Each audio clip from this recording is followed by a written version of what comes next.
Hey folks, it's Grant over at Local Corn Farms. We just got another load of crab shell from Pasture Blue Crab. Walk over here and check out what we got. Yeah, so we're gonna get this stuff in the compost pile in about an hour or two. We'll get it bedded down in a part of the pasture where we need some drainage, percolation, and some fertilization. And then once we put this down in that area that needs to be repaired, which is actually an old road going through the pasture, then after it's all broken down, we'll grade it out and it'll just go back in the pasture, putting out lush grass for the cattle and the goat. This crab shell, it has been cooked and hand-picked. We just got it from the facility this morning. We have to deal with it, you know, preferably within several hours of receiving it, so it doesn't get really gross and, you know, smell out the whole neighborhood, right? We're not selling this. We are using it for on-farm composting to spread on our pasture. And in this case, I'm kind of using the crab as an aggregate. Remember, there's soil is made up of different percentages and variations, ratios of sand, silt, and clay. And we're really heavy clay. And so this is going to be a calcium, kind of like a gritty, you know, sandy type material to help break up the clay, help percolation out. And so what we have here is a low spot in the pasture caused by equipment over the years. We used to have like a little four-wheeler road going through. On the previous last week's compost pile is actually over there in a bigger hole. So I'm kind of hitting the bigger indentations first. And so what we did here was we put in a layer of composting materials, a mixture of coffee and a paper that we get from a sheetrock facility. It's like their waste paper is coated with gypsum. And so gypsum, when mixed with soil, chemically what happens is a term called flocculation. It basically helps break up the clay, which is kind of another clay buster type material.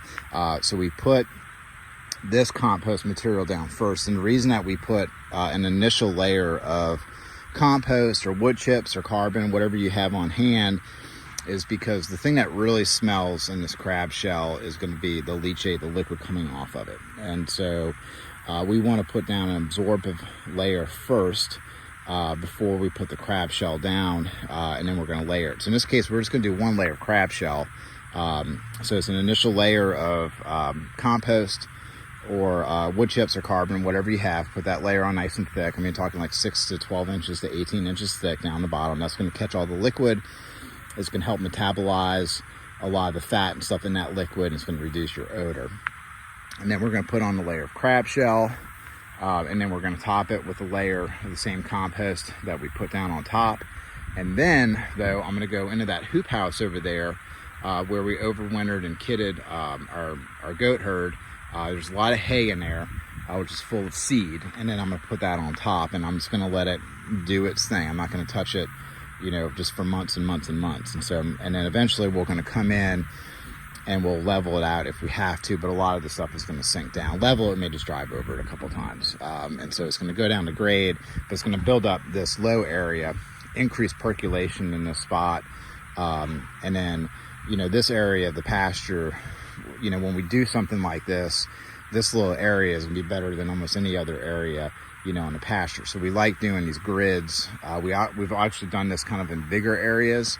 And then you can also check out the video over there where we put in 8,000 pounds of coffee grounds into 1/8 of an acre. That's going to be a vegetable garden over there. But, you know, once we're done with that vegetable garden over there, it's going to be awesome pasture to graze the goats and cattle on. So we ended up doing 2 piles. Got this pile right here, and then we got that pile over there.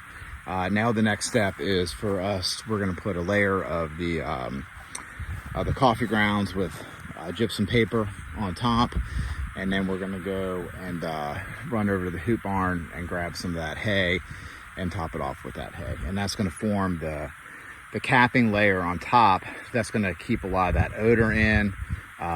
It's going to help keep you know, varmints out, all that kind of good stuff. It's going to completely cap it. And then we're going to let it do its thing. And then later on we can come back, like I said, and then grade it out. But let's get started with this capping. All right, I got my my coffee compost layer on top, on this pile and on that pile over there. And then, you know, one thing that's going to happen when you use like a really biologically active top layer, if it's old compost or overs from a screening process or whatever, is that it will kind of biofiltrate out a lot of the ammonia and stuff. It will help absorb that and lock it up. So that is a definite benefit of using a biologically active, you know, capping layer. And then over there, I've done video of it. You can look up the video I did on giant ragweed. We're actually letting that giant ragweed grow up right there because I want to let it go to seed, because I want to establish it in another part of the farm. But that whole area, you can kind of see some of that pile right there. We had some hogs in this area and they just made a huge wallow like in that length. And so I filled it in with the same way I'm doing now with composting the crab shells. And you can see it's actually pretty tall. Like I need to go in and grade it out. But after that ragweed goes to seed later this fall, we're gonna go in and knock it down. I'm gonna scrape that whole area and grade it out at the same time and move some of that material to another location where I want to spread the giant ragweed seed. So that is an area that we did like late winter, early spring this year. So that method is the same what I'm doing right there. So you can see that growth on that giant ragweed is beautiful. Giant ragweed normally gets like 8 feet anyway, but that stuff is just shooting up 12 feet or something. This is beautiful. So this is what we're doing. All right, the next layer I'm putting on is going to be the hay from the goat barn. All right, I'm inside the goat hoop right now. I just wanted to video this. So what we did this past year was actually I put a layer of coffee grounds down first to kind of level it out. And then we put down the hay as bedding, and then the hay just built up over the winter. So I'm gonna start pulling this hay out. Again, this is hay that we had in here when we were kind of like doing our overwintering / kidding of the goats. And so all this needs to be mucked out before we bring the goats back over here to kid. We don't keep them in here 100%. We still use the electric net fence to give them a grazing area, but we need to be able to, with our rainfall and just our weather in Southeast Louisiana, we have an extremely higher quality rate, mortality, everything is just all around better for us and the goats if we provide them with some under roof kidding scenario. It's just because it's so wet here, just because of our rainfall. And so anyway, so I'm pulling the hay from here to cap the compost pile.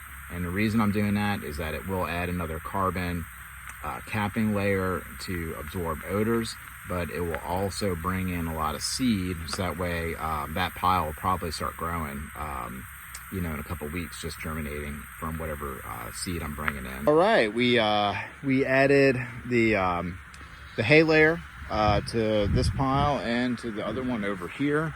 And so, it may, the next couple of days, if you're standing right next to the pile, you may get a little whiff. But when that happens, it typically only lasts for a couple of days. If you're looking to do something like this, and you need to make it a little bit more aesthetically pleasing, you can go ahead and just cover it with the silage tarp. If folks are coming over and you're gonna kind of have to cover it up, or even better, just to leave it covered up, because you don't want to leave a silage tarp on it, because it's going to get really gross in there, because it's going to create a big anaerobic scenario. But if you want it to breathe, you can put a layer of geotextile fabric over it. They do sell compost fleece or compost cloth, but of course it's like a million times more expensive than road-based geotextile fabric that you can get at a construction supply facility. That's what we use, and it works great. And so anyway, so you can see how we capped it. Pile 1, pile 2 is the same as that pile that we did in the previous video that's standing over there. And it's the same thing that we did with this pile over here. And then, we might as well just go and walk over to this pile. And the only reason I haven't leveled this one out yet is because I'm waiting for like I said, the giant ragweed to seed. So you know, we can see, you know, how bumpy it is. It's definitely a pile in here. And so the material I use had a lot of sand and gravel in it that we put on top. I'm gonna get down here, and so you can see all the crab shell that we put in here. You can see how brittle it is. See how it just falls apart real nice. So when the material that we used was an area that we had grubbed out of a composting area, an area where we actually compost for our compost sales. So we needed to kind of grub it out and put down more sand to kind of regrade it. So we had to scrape that whole area out and put it down in here. And so all this material in here will just get completely leveled out in this part of the pasture. And then yeah, so this stuff has been sitting here over here for like 6 or 7 months. And so that's what we're doing. If you have any questions or comments, let me know. I think I pretty much went through a lot of detail here, pretty informal. Didn't use a lot of scientific jargon or terminology. I certainly could have, but this is the brass tacks of it. And then this will work if you have if you're processing chickens on your place and you need to get rid of all the feathers and the guts and everything, the offal. If you have a dead cow or dead cows, you can do the same thing. We've unfortunately had to compost whole cows, and the only thing left of the cow after you do this is going to be like the hip bones and some femur bones for the most part.